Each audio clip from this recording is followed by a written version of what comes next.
Good morning, good afternoon, and good evening, folks. Hey, welcome to another episode of the Marketing Your Practice podcast. A very early episode, this one. It's a bit after 5 o'clock in the morning.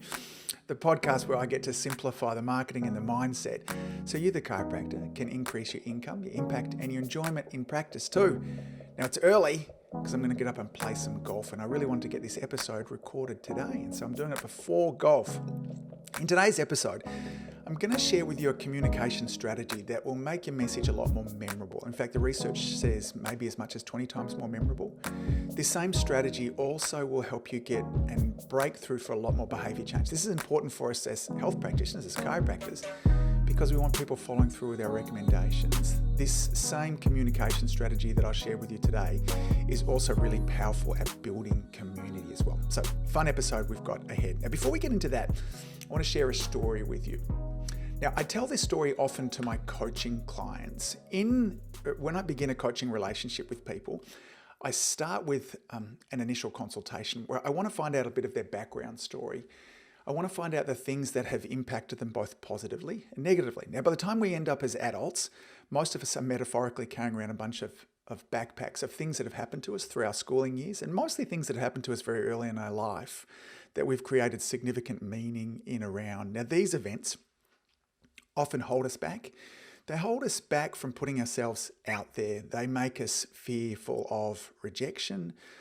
They make us fearful of failure in some way or another. And so it's important that we kind of have some skill sets in terms of being able to put these to the side. And so when I'm talking about this, there's a story I like to share with them. I'm going to share that same story with you right now, and I'll bring some context into all of this today as well. Okay, so we need to go right back to 1991. I'm in year 11 at high school, small country town called Colac. So it's about 2 hours outside of Melbourne. Now, at a lunchtime during the summer months, what my buddies and I used to do is we like to just throw the basketball around. Okay, in the winter months, we'd kick the football. In the summer months, we'd throw the basketball around. Now, the basketball court is right next to the canteen, and so it's a busy kind of area there. Now, this particular lunchtime, I'm throwing the basketball around for a while, and I've decided for some reason I need to go to the canteen. Now, at the same moment that I've decided that I want to go to the canteen and walk across the basketball court, my good friend Scott, still a good friend of mine today, decides that he's going to kick the basketball from one end of the court all the way up to my other friend Peter, who's calling out for some reason. I don't know why Peter was calling out for the basketball, but he was. So Scott starts and prepares himself to kick the basketball. Now, at the exact same moment, I'm walking across the court. Now, you might know where this is going. Now, as I'm walking across the basketball court, these type of events often happen in a way where everybody else knows what's going to happen except the person that's most going to be impacted, which is me in this circumstance. So as I walk directly in front of Scott, everybody says, "Watch out, Angus." Now, it's often ironic that in these situations, when people scream out your name, what I did is I actually turned directly towards Scott, which means instead of the basketball hitting me in the side of the head or the back of the head, it hit me in the face. Now, Scott was about maybe 2 meters. It was close. And so the ball knocked me to the ground. It split open my mouth, my lip, my teeth, my nose, and I bled for a long time. Like literally for the rest of the day, my mouth and nose kept on bleeding there. Now, I tell this story often in one of the initial consultations of the clients I'm working with for a very particular reason. When we go back through their life, there are all these events that have happened to them that they have made mean things. They've made mean that they're not enough, that they're not loved. They've mean that they're not worthy or some version of that. And I tell them this story because I want to share with them that at that moment that basketball hit me in the face, it had nothing to do with me. Scott didn't mean to hit me in the face with the basketball. As I mentioned before, he's a good friend of mine then, and he's still a good friend of mine now. The basketball had nothing against me. The people all around who were watching in that moment had nothing against me as well. I just happened to be in the wrong place at the wrong time. Many of us have had events in our life where metaphorically we were in the wrong place at the wrong time. We happened to walk into a situation where we felt rejected, where we felt judged, where we felt a sense of lack of worthiness as well. And that story for people, when I share them, is a really strong metaphor. We often come back to it again when we're working our way through the coaching relationship that we have, when they're telling me about different events, and I'll often ask them, was that just a basketball that you happened to get in the way of? And we have a bit of a giggle of it and move on. Now, That story is a powerful way for me to communicate a message. And the message is that very often the big things that happened in our life actually have nothing to do with us. Even the most horrible things that happen when we look about circumstances of abuse, for instance, where parents have been emotionally and or physically abusive. Again, that has nothing to do with the child in this circumstance, okay? That's an unhealthy adult, and an adult themselves that's very often grown up with a lot of trauma and a lot of sadness, and we just happen to be involved in that, sadly, as well. But it has nothing to do with us. We just happen to be in the wrong place at the wrong time. Stories, which is really what I want to talk about today, are a very powerful way for us to get a message across. And I'll talk about why stories are so powerful. In fact, let's just jump into that as well. Stories are incredibly memorable. In fact, the research has shown that a story is somewhere up to 20 times more memorable than actually giving people the facts. So I could say to people, when they're telling me the stories that they grew up and the horrible things that have happened to them, I could say, oh, look, that's not really anything about you. We just happened to, that was your mum and dad's deal, or that was your ex-boyfriend's deal as well. But when I share the story of the basketball there too, it's able to convey a metaphor and a message that's very, very memorable as well. So the first thing is that stories are incredibly memorable, okay? The second thing when it comes to stories is they are a really powerful tool for behavior change. Now, they're a powerful tool for behavior change because when I start to tell you a story, they bypass the logical brain, in fact, and they connect straight with the emotional decision-making part of the brain. And stories are one of those things that they're literally imprinted in us. I'll butcher this guy's name, but there's a book called Sapiens. And in this book called Sapiens, I think it's Harari is the gentleman's name. Doesn't matter. It's not important. I don't know why I'm getting hung up on it at the moment there too. But he talks about why we as Homo sapiens were the dominant species that ended up surviving. And he talks about one of the reasons was that we started to tell stories. And stories were a great way to bring us together. They're a great way for us to convey a message. And we think about stories in around the campfire. We tell stories to our kids. And so immediately when we start to tell a story there too, there's a part of your brain that I think about just relaxes down. Most of us don't like learning new things, and most of us don't like being told what to do, but we can bypass that logical part of the brain by telling stories. And so when I want to, particularly if somebody's just shared with me a number of really emotional events that have happened in their life, and I want to then tell them that maybe those emotional events don't mean what you think they mean, that could be really hard to receive. But when I can go around and tell a story and we can relate it back, often that's a great way to start to initiate some behavior change. Stories are really powerful at bringing context and meaning. They are, in fact, I've talked about this a little bit on the podcast in the past. In fact, Christmas a couple of years ago, I did a summary of a book called Primal Branding. And in that, when we tell the origin story, why am I a chiropractor? Why do I do what I do?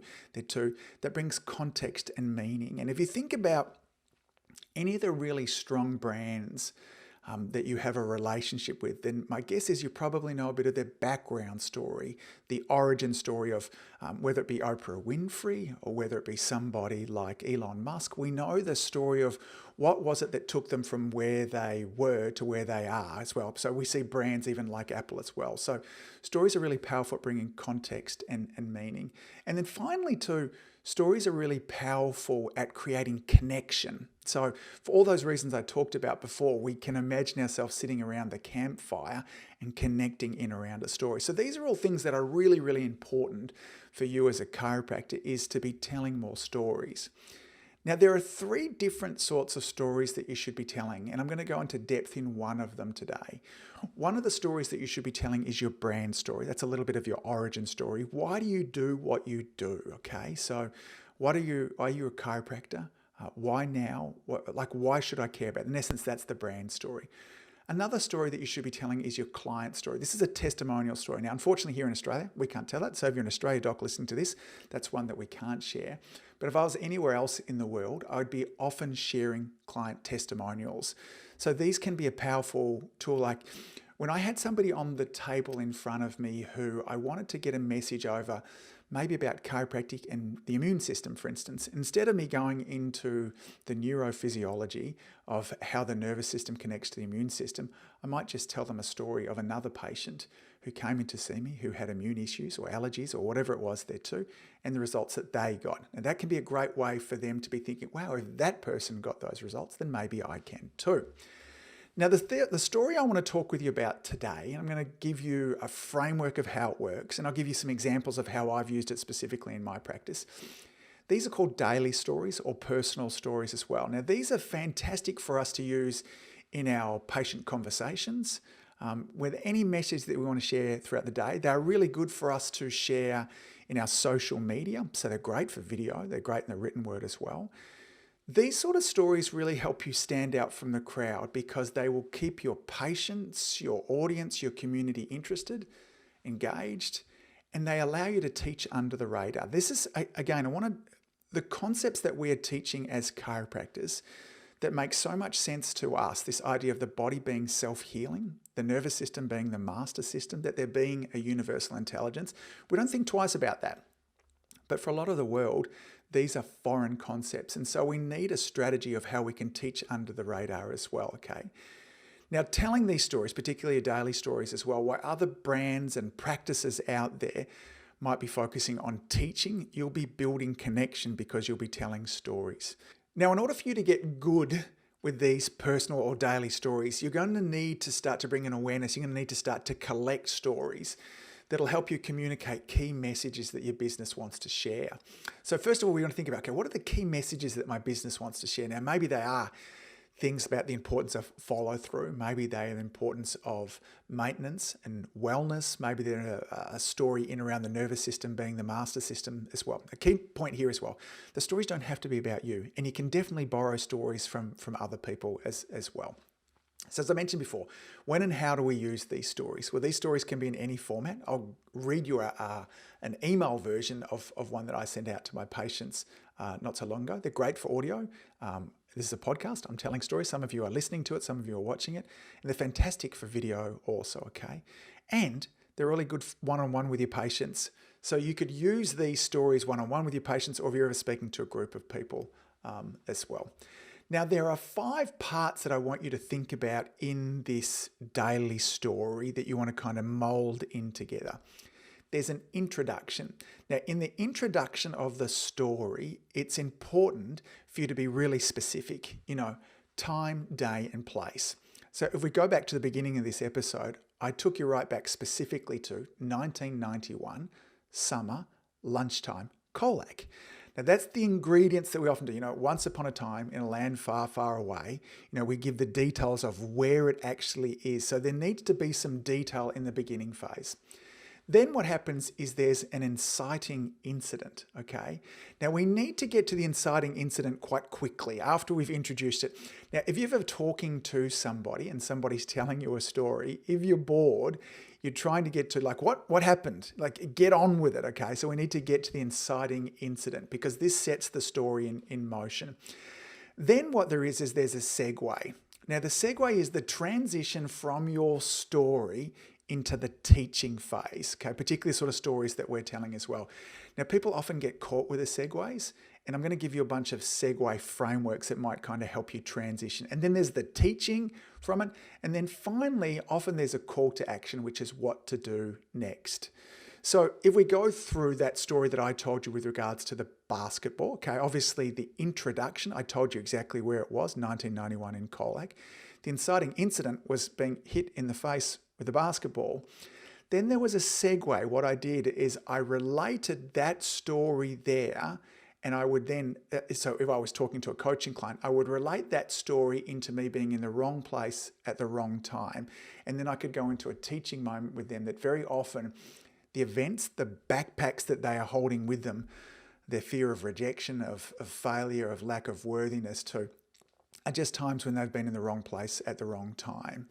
And then the call to action I have for them to do next is let's go and let go of a lot of those bits and pieces. Okay, so that's the framework as well. And again, I'm going to give you an example of exactly an email that I sent to my patients as well that kind of followed this framework there too. So as I mentioned to you, the segues people often get stuck with, okay, I've got the story, and then how do I kind of transition to into the teaching? And so some of the sentences that often work with this, so it might be just something as simple as this. So why am I talking to you about being hit in the face with a basketball when really what you want to do is just start to make some videos? Okay, that could be a segue. So why am I talking to you about? So there were a number of stories which I used to tell regularly in practice with my patients to help communicate chiropractic. So I would regularly tell the Harvey Lillard story. Now, not in my initial consultation, but somewhere in the first few visits, I wanted to tell the Harvey Lillard story. Now, the purpose of me telling the Harvey Lillard story was I wanted to share that chiropractic was not just about back pain. Now, if I just said to them, chiropractic is not just about back pain. In fact, your spine protects your nervous system controls everything, and therefore if your spine is out of whack, your nervous system is stressed, your life is out of whack. Now, that's a bit kind of boring, but if I told the story of how in 1895, a guy thought he found the cure for deafness, that's a fascinating story. I still think it's fascinating now. And when I tell that story to my patients and I lead in, I say, look, for the first 50 or 60 years of chiropractic, it had nothing to do with back pain. It's really this last 50 or 60 years that it's kind of morphed into that as well. I would, and particularly now, I used to often tell the story about the Spanish flu and chiropractic. So when I wanted to convey that chiropractic can have a really strong and impactful impact on the immune system, I would tell that story. When I wanted to talk about that there is an intelligence to the body, I would often tell a story about the coyotes of the Midwest America. Now, this story, just very, very briefly, is that sometime in the 1950s, I think it was, in the Midwest of America, there was an area that was having a lot of difficulties with coyotes. So the local town put a bounty on the coyotes, and you got $1 or $2 for every time you shot a coyote. And the farmers loved this because the coyotes were eating all their chickens. So over a number of years, they were able to kind of dwindle down the coyote population. And that was a good thing to begin with because less chickens were being eaten. But what they realized is that the coyotes, most of the time, didn't like to eat chickens. They ate all the rice. They ate all the mouse and little rodents that were out in the fields, particularly in around the crops that were out there.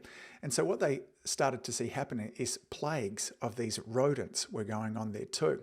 Now, to deal with this, what they ended up then having to do was create a coyote breeding program to reintroduce the coyotes back in there so they would eat all these mice and rodents. Now, this would be a story that I would often tell if I wanted to talk about the body being intelligent, it knows what it's doing, and some of the impact maybe that antibiotics were doing. That, yes, they might kill the infection, but in the process of doing that, they ruin all the rest of the bacteria in the body as well, and there are consequences to that as well. Another story I would often tell is a story about my sister, Melanie, who had a tremendous result with chiropractic. Long story short, in this circumstance, she was going to have a kidney removed, but because of chiropractic, she didn't need to. And so I could share the bigness of chiropractic by sharing those stories. And so you will need to come up with your own stories. And in fact, really what you want to do is you want to reverse engineer your stories. You know, what is the message that I want to share?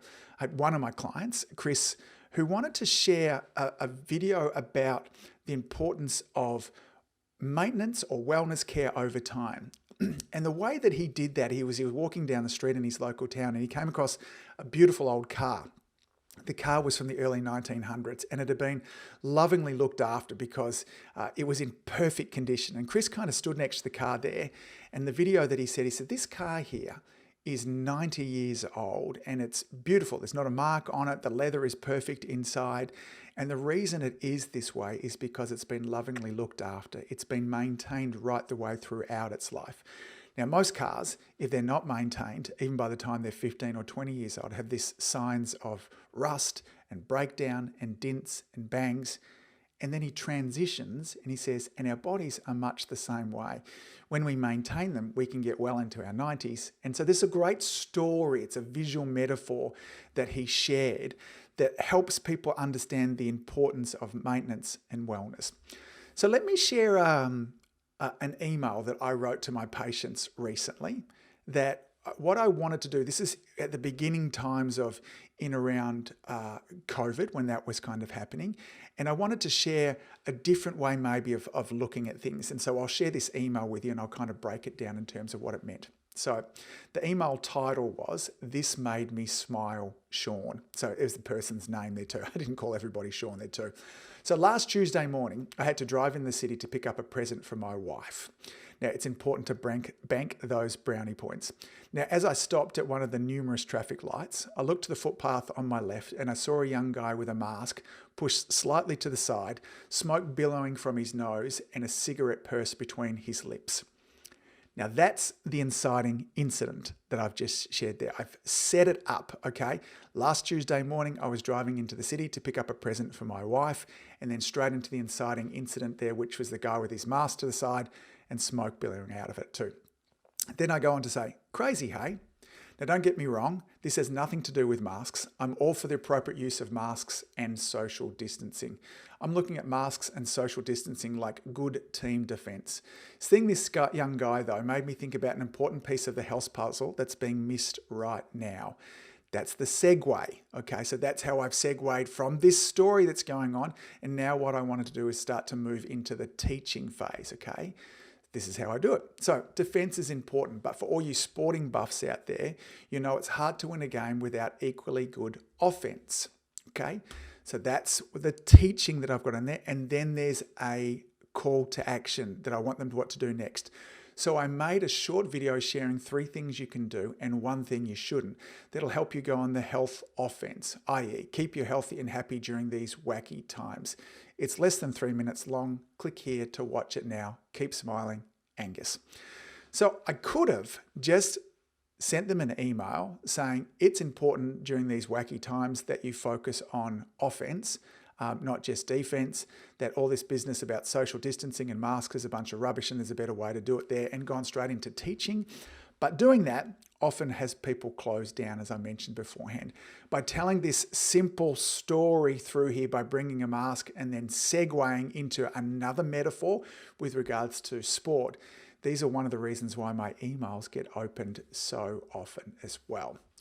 So stories, if we go back to those elements again of a story that we talked about before, there's an introduction. So when you're wanting to tell stories to your patients, okay, first of all, get really specific about the story. When did it happen and where did it happen as well? Get really quickly to the inciting incident, okay? What is the thing that actually happened that sets this story in motion? Then there's the segue where you move into the teaching. And again, that segue there is where people often get stuck. So I'm telling a story about the coyotes and you might go, so what does all this have to do with chiropractic? Well, let me tell you. Or what does all this have to do with antibiotics? Antibiotics in many ways knock out the coyotes like we saw beforehand. They have some great results because the ear infection might go. But unfortunately, there's a whole bunch of other really good bacteria in the body. So that's that transition that we want to get into as well. That's so we segue, and then we get into the teaching. And then finally, there's a call to action, which is what to do next. So start to think about what are the stories that you could tell to your patients? What are the messages that you want to convey to people, whether they be when people drop out, the importance of consistency of care, maybe the importance of bringing family along to care, maybe you want to share with them the bigness of chiropractic. What are the stories that you can tell as well? Telling more stories will make you more memorable. It'll make the message that you have more memorable. It'll help you with behavior change. It'll help you build community. In fact, telling more stories will increase your income, your impact, and your enjoyment in practice too. Folks, that's enough for me on this very early morning here. Thank you for all that you do. Keep saving lives. I look forward to seeing you real soon. Bye. If you've enjoyed listening to this podcast, you have to come and check out my Community Influencer Program. It's my monthly coaching program where we take all this material and I'll work with you to help you apply it, implement it, and systemize it. The Community Influencer Group Coaching Program is designed to help you increase your practice income, impact, and enjoyment. Join me over at anguspyke.com/join. That's anguspyke.com/join. I'd love to see you there.